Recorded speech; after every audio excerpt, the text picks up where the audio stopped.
we are now confronted with an authoritarian axis of people who loathe the West from without. And serious commentators in Australia have been urging that we pivot away from our relationship with America, usually on the back of feelings about the current president, and the left's dislike of America in general, adding to the heft of it, if you like, and more towards Asia. I'd just be interested in your thoughts on the importance of Australia's alliance with America and other democracies in the face of those who really do not believe in democracy at all, who think that we're degenerate, divided, that we've lost confidence in ourselves.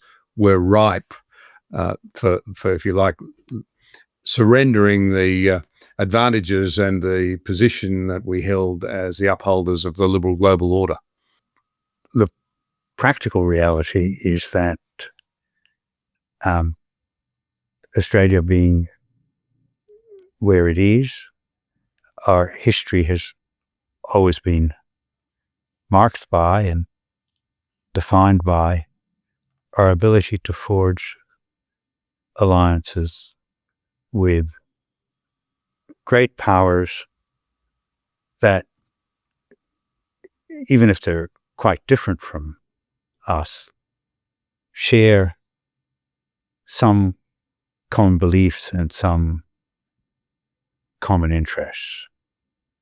And those alliances have been absolutely vital, and one of the, I think, great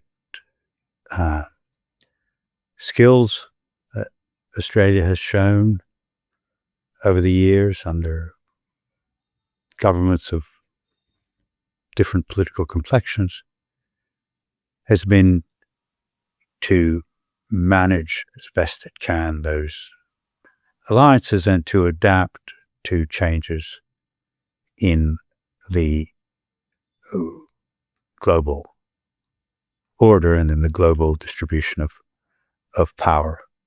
And it was a significant transition that was done over a long period of time in terms of building relationships with the United States, going back to Teddy Roosevelt's Great White Fleet coming to Australia, being rapturously welcomed, and the sense that for all the differences that there were then, there have been since, and there are now, that we ultimately shared some values, core values and beliefs, and that they also aligned with common interests.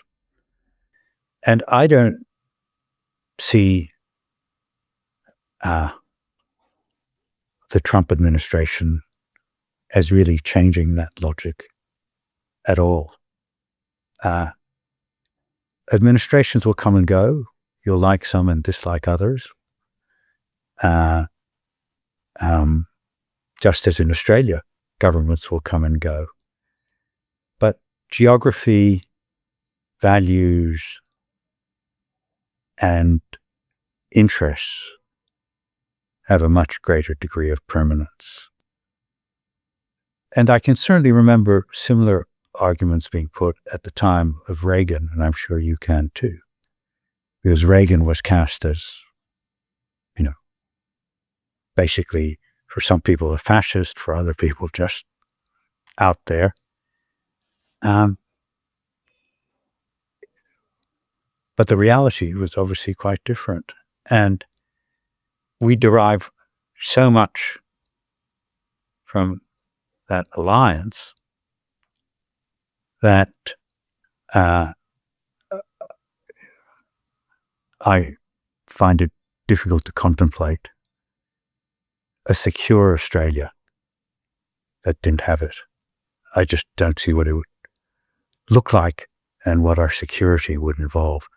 I suspect that if we didn't have that alliance, then what we could expect is a form of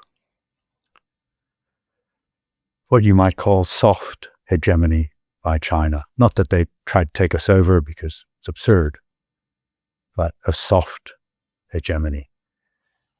A bit like Finland and the former Soviet Union, where you have the sense of there are some things you can say and some things you can't say. There's some things you can do and some things you can't do. There are boundaries, and the boundaries are set by someone else. And that's really what we need to avoid.